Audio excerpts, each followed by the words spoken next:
रसूल पाक सल्लल्लाहु अलैहि वसल्लम का एक फरमान है मुसन्नफ अब्दुर रज़ाक में, ये हदीस आपने आज याद रखनी है। नबी पाक सल्लल्लाहु अलैहि वसल्लम ने फरमाया किसी आदमी के नमाज और रोजे से मुतासिर ना होना, पहले देख लेना कि वो अमानतदार है कि नहीं।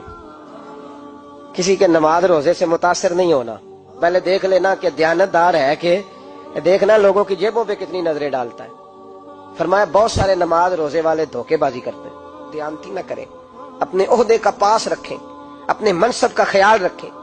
ओहदे जिस जगह आप मौजूद हैं आपकी जिम्मेदारी है। मेरे रसूल पाक सल्लल्लाहु अलैहि वसल्लम ने फरमाया हर बंदा तुम में से निगरान है और जो उसकी रियाया है उसके बारे में उसने जवाब देना है। कभी भी बददयानती ना करें। हम लोगों का पहले एतमाद हासिल करते हैं, फिर उस एतमाद को ठेस पहुंचाते हैं। उसका नुकसान पता क्या होता है? दुनिया में सबसे कमजोर शख्स वो होता है जिस पर कोई एतबार नहीं करता। जिसका एतमाद जाया हो जाए वो आदमी बिखर जाता है। कभी भी धोखाधड़ी की पॉलिसी ना बनाए। हम लोगों से मुफादात लेने के लिए अपने रवैये मीठे करते हैं और जब काम निकल जाता है फिर हमारे रवैये बदल जाते हैं। ये धोखा है, ये बददयानती है। इसको अल्लाह रसूल ने पसंद नहीं किया। मेरे नबी पाक अलैहिस्सलाम ने फरमाया जिसमें तीन बातें पाई जाए वो तो मुनाफिक है। अगरचे उलमा कहते हैं यहाँ मुनाफिक एतकादी मुराद नहीं, मुनाफिक अमली मुराद है, लेकिन हुजूर ने फरमाया मुनाफिक है। या रसूलल्लाह कौन? फरमाया वो बंदा जब बात करे तो झूठ बोले, जब वादा करे तो मुखालफत करे, जब अमानत रखी जाए तो बददयानती करे। ये तो बंदा मुनाफिक है। हजरत अबू नूर अलैहिर्रहमान ने लिखा है, फरमाते हैं महमूद गजनवी का दौर था तो एक आदमी महमूद गजनवी के पास ना अपना केस लेके आया, मुद्दई बन के आया। उसने कहा बादशाह मेरा केस बड़ा निराला है। बादशाह सलामत ने कहा वो किस तरह? कहने लगा ये मेरे पास एक थैली है, मैं ना सफर पे जाने लगा तो ये थैली पूरी हीरों की भरी हुई। फलां इलाके के जो काजी साहब है ना, मैं जाती दफा मैं कहीं सफर पे जा रहा था तो मैं उनके पास छोड़ गया कि रास्ता लंबा है, कहीं कोई मुझसे छीन ना ले, हीरों की भरी हुई। कुछ दिनों के बाद मैं वापस आया हूँ, काजी साहब ने मुझे थैली वापस की है तो इसमें हीरों की बजाय खोटे सिक्के निकले। अब मैंने काजी साहब से कहा है तो काजी साहब तो मेरे गिरेबान तक आते हैं, वो कहते हैं बता कहीं से फटी है, खुली है? वो जिस तरह टांके लगा के तूने सी थी उसी तरह लगे हुए हैं कि नहीं? तो हुजूर लगे भी बिल्कुल उसी तरह है, ना फटी है ना खुली है। अब मैं लुट गया हूं, मेरी कुल उम्र की कमाई जाया हो गई, खोटे सिक्के कहां और हीरे कहां? तो मेहरबानी करें और आप की बारगाह में अल्लाह रसूल के नाम पर हलफ देता हूं कि मैं हूं बिल्कुल सच्चा। महमूद गजनवी कहने लगे तू जा, थैली छोड़ जा और जब मैं तुझे बुलाऊंगा फिर दोबारा आना। वो शख्स चला गया। महमूद गजनवी उठे, दरबार बर्खास्त किया, लोगों से कहने लगे चले जाओ, मैं 3 दिन के लिए सैर करने जा रहा हूँ, 3 दिन के बाद लौटूंगा। अकेले जब रह गए ना महमूद दरबार में तो महबूब ने छुरी मंगाई।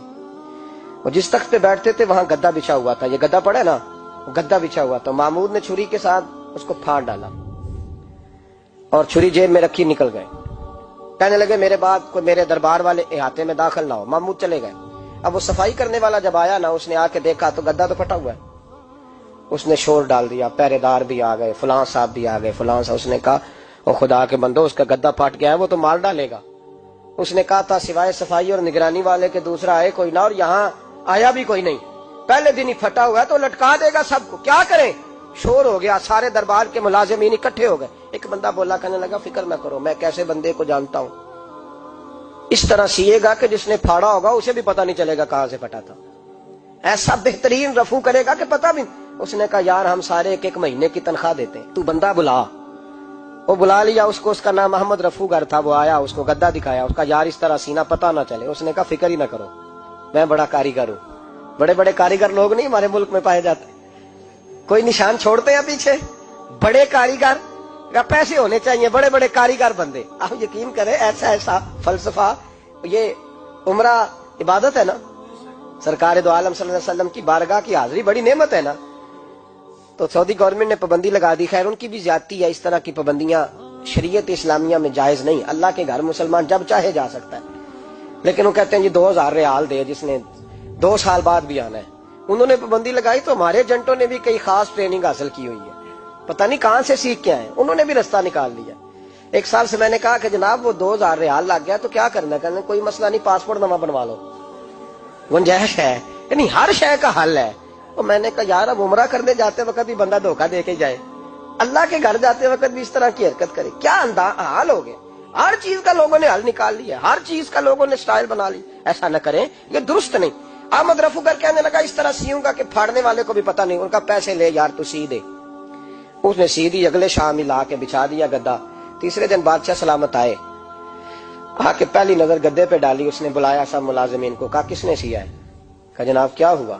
कहा ये फटा हुआ था। किसने? कहा नहीं फटा ही नहीं। वो कहने लगे बनो बात, मैं खुद फाड़ के गया था। तो बताओ सही सिया किसने है?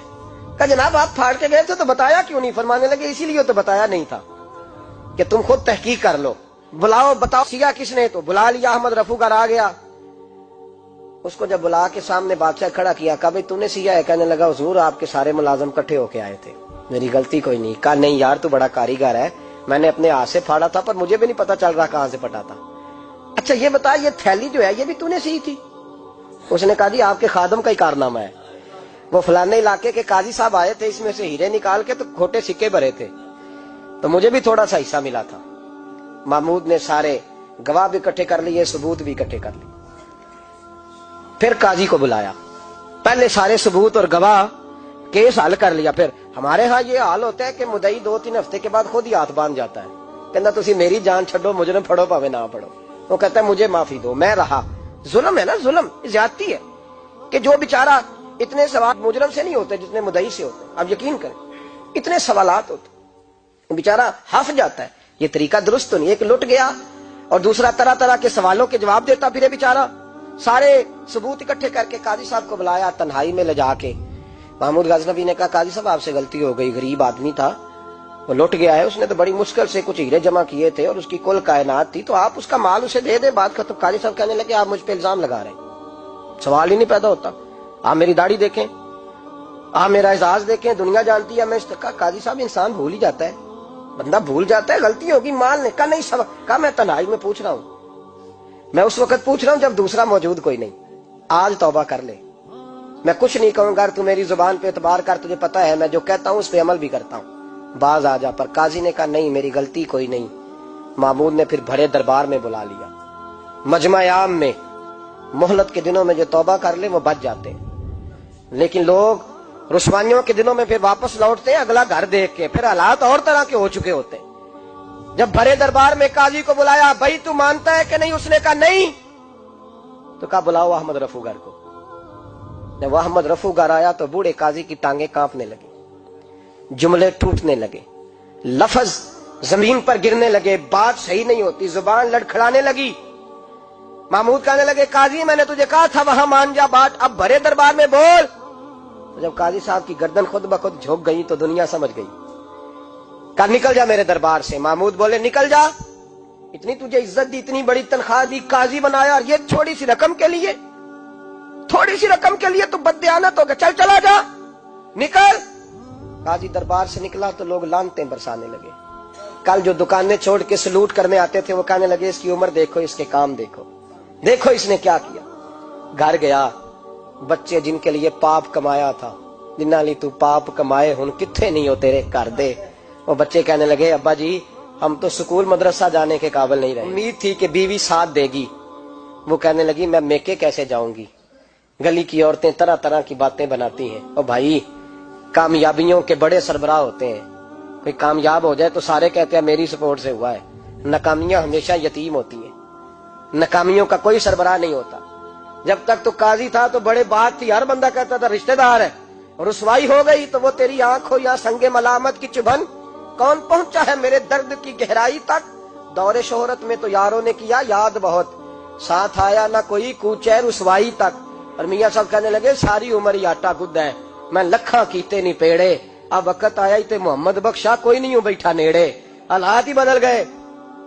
काजी खामोशी से अंदर चला गया, अपनी रुसवाई समेट के बिस्तर पे लेटा। न रोटी की भूख लगी, न पानी की प्यास लगी, न नींद आई, सारी रात तड़पता रहा। सवेरे घर वालों ने दरवाजा खोला तो रूह परवास कर गई थी, दुनिया छोड़ गया। हजरत अबू नूर अलैहिर्रहमा बोले, फरमाने लगे याद रखो कभी बददियानती न करना, कभी। ये तो महमूद गजनवी की अदालत थी, कयामत में रब करीम की अदालत लगेगी। और फरमाया वहां तो गवाही देने वाला अहमद रफूगर था, कयामत में तो तुम्हारे अपने हाथ पैर गवाहियां देंगे, हमारा अपना वजूद गवाही देगा। और फरमाया यहाँ तो लानते दुनियादार बरसाते थे, वहां फरिश्ते होंगे। और काजी को तो मौत आ गई थी, कयामत में तो दोबारा मौत भी कोई नहीं आएगी, वहां तो रहना है और सहना है। बददियानती मुआशरे में, इतनी बददियानती हर जगह। उस اس معاشرے کا بھی کچھ بنے گا جہاں دوائی بھی خالص نہ ملے، جہاں دوائی میں بھی بددیانتی ہو، لوگ اپنے بچے کو آکسفورڈ یونیورسٹی میں پڑھانے کے لیے غریبوں کے بچوں کے رگوں میں جو دوائی اتارے وہ بھی 2 نمبر۔ اتنا بڑا بھی کوئی بددیانت معاشرہ ہوتا ہے کہ لوگ یہاں تک دھندا کریں، یہاں تک کہ لوگ لوگوں کی زندگیوں سے کھیل جائیں اور ہمیں احساس تک نہ ہو کہ کوئی مر جائے گا، کوئی ڈوب جائے گا، کیا بنے گا۔ اور جس نے وہ اپنی رجسٹر کی دوائی کی، اس نے 2-4 لاکھ روپیہ لیا اور اس نے یہ نہیں سوچا کتنے انسان میری وجہ سے مریں گے۔ قتل صرف یہ تو نہیں ہوتا گولی مار کے مار دینا، لوگوں کی زندگیوں سے لوگ کھیل جاتے ہیں، لوگ تباہی کر جاتے ہیں، لیکن بددیانتی سے باز نہیں آتے۔ میرے رسول پاک علیہ السلام کے غلاموں، نبی پاک صلی اللہ علیہ وسلم نے ذرا سی بددیانتی، اور صحابہ کا یہ مزاج تھا، اتنی سی بھی کبھی ان سے غلطی ہوتی تو تڑپ